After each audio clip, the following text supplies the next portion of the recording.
Hi everyone, it's Chef Anna Olson here, and you may know me as a cookbook author or television host, but what I am is a baker, a pastry chef at heart. And I'm pleased to be here on behalf of Artists and Artisans Development Network and Saffron Hub to answer a few of your questions. So thank you so much for sending them in. I have them all here, so I'm going to read them off. I'll tell you who asked that question, and then I'll give you my honest, off-the-cuff answer. So this is like a one-sided dialogue, and I hope you enjoy it and get some valuable information from it. All right, the first question comes from Eric L., who asks, do you think being a great pastry chef is a natural talent, or is it something anyone can learn? I consider myself a teacher, so I am a great believer that anyone can learn just about anything. And I know a lot of people will say, oh, well, I can cook, but I can't bake. It's simply math. We spend more of our time even just cooking for our families, but just the time it takes is the time it takes, and we spend less time baking. So I think when it comes to baking, you can learn the skills.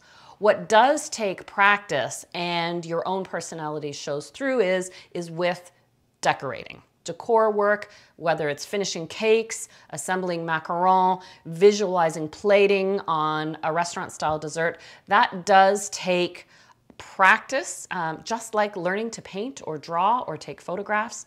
But I do believe it can definitely be learned. Now, question number 2 comes from Chef Suhail. What inspired me to become a pastry chef? Well, that's a big question, but I would say, I think like a lot of people who love cooking and baking and have turned it into a profession, there was a family influence. And for me, my grandmother was my biggest influence. She loved cooking and baking for her family. But her energy and excitement came when it was time to make desserts and make cookies. And that was, as a little girl growing up, when I wanted to visit with Grandma, it meant I was in the kitchen. And if I was in the kitchen, she was gonna put me to work. And so that's how I came to appreciate not just baking itself, but the love of baking to share with others. So for me, I give full credit to my grandmother. Now, Jessica L. asks the question, what is your baking style and the philosophy behind it? That's a very big question too. And I consider myself a technician when it comes to baking. I love wrestling with the guts behind a recipe. What's going to make the chocolate cake the best chocolate cake? Is it going to be, what's going to make it the most moist, the most delicious? What does it need to be in combination with the fillings and the frostings? When it comes to a philosophy, I gel it down to a single word: respect. And for me, what that means in terms of my career as a baker and pastry chef is respecting the ingredients, knowing when and how they need to be treated and when they need to be left alone. Respect for the technique, very important in terms of baking. And that's your tool to make things happen and make them happen favorably for you. So knowing how to add ingredients in what order, when to whip the eggs and when not to whip the eggs. And then ultimately what counts is respect for people. And that means, as a restaurateur or a bakery owner, respect for your paying customer, knowing what they want and knowing what you're capable of delivering, and also what you're not capable of delivering is also very important. They are your paying customer, and also respect for your team, your staff, and of course, don't forget respect for yourself. The next question comes from Kyle M., who asks, how have your desserts evolved over the years? Well, that's a great question.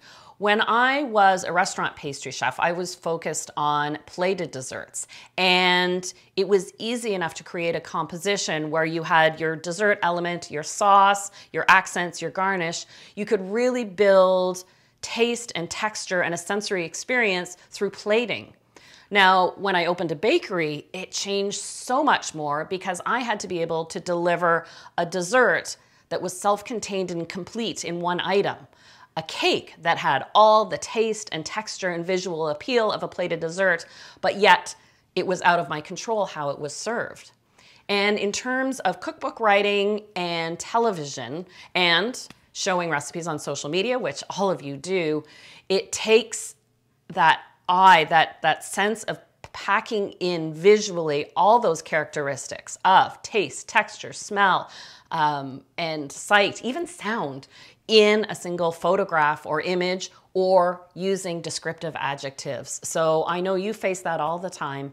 And the best bit of advice I had from a producer years ago is when you're describing something on camera or in writing, don't just say it's delicious, because that should be implied. It's of course delicious, but give us more information. And so that always pushes me to use further adjectives. So I hope that helps show you how I've evolved over the years with my dessert styles. What I will say though is you've probably noticed over the years, I tend not to jump on too many last minute trends. I love progressive techniques and trying new styles and trying new recipes, but the trends that will be there one day and gone the next, I don't want to be a person that's there one day and not the next, so I don't jump on those trends as quickly. So that's a very good question. Now, Nuzat Bakatiari from Fusion Bites asks essentially about my position on where we are in these changing and stressful times in the restaurant business. And this is part of why you're gathering together to discuss and collaborate and get new ideas. And it is such a challenging time, and we have to just kind of hunker down and get through these next few months.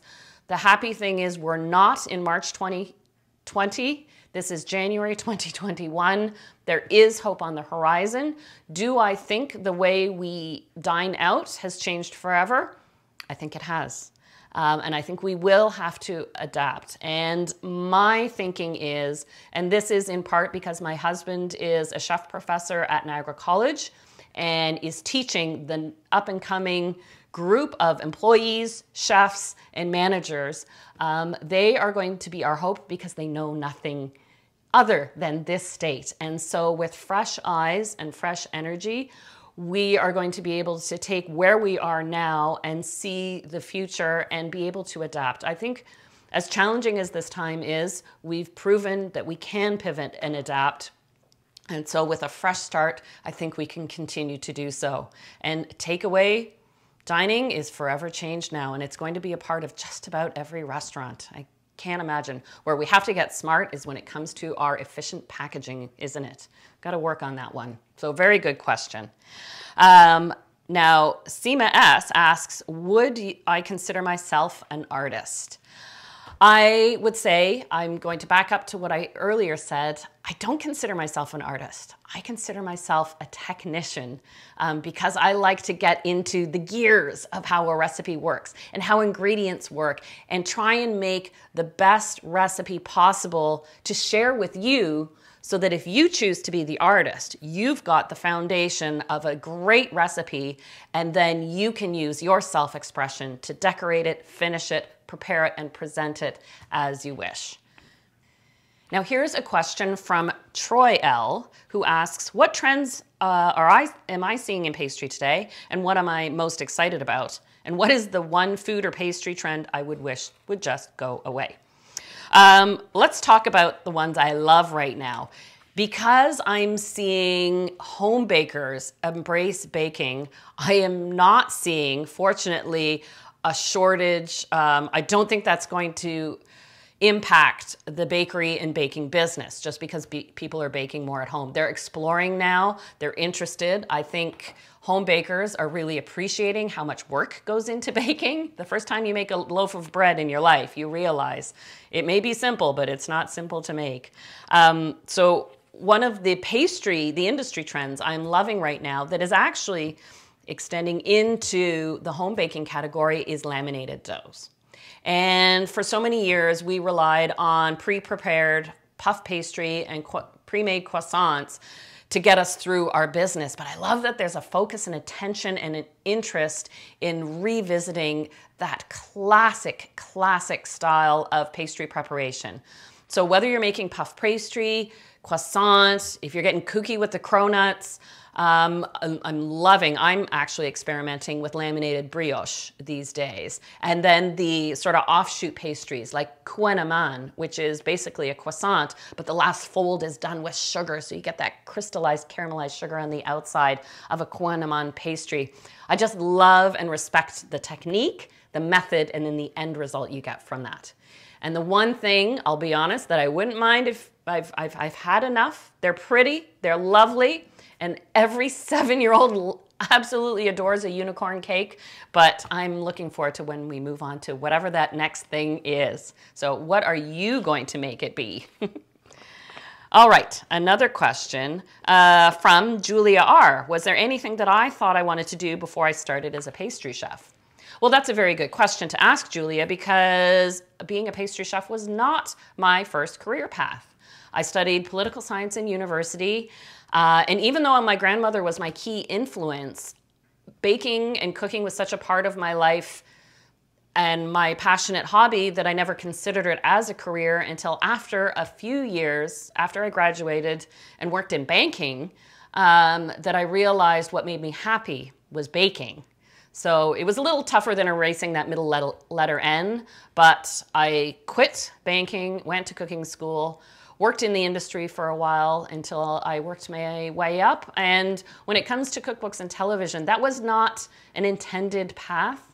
It was an opportunity of good timing. So it has helped me embrace the philosophy that opportunity doesn't always come at a convenient time. So you have to keep your eyes open for those opportunities because it can be quick to miss them if you've got your head down and so focused on today's problems that you miss the bigger picture. So I'll use that little story for that bit of wisdom that I always try and remind myself.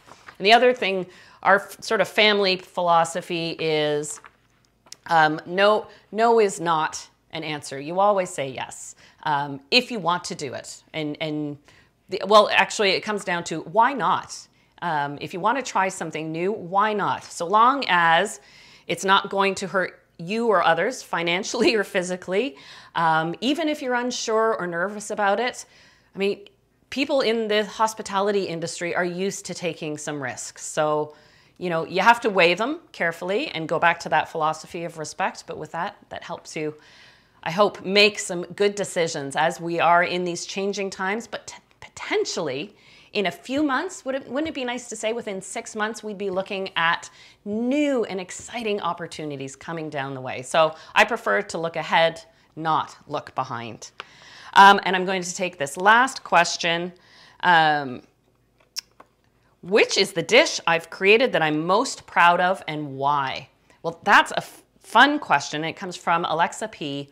And I would say I can't name a single one. It is whatever I'm working on right now is the one I am most passionate and excited about. So, as I mentioned earlier, right now I am right into laminated brioche. Thank you very much, everyone. All the best. Have a super session this weekend.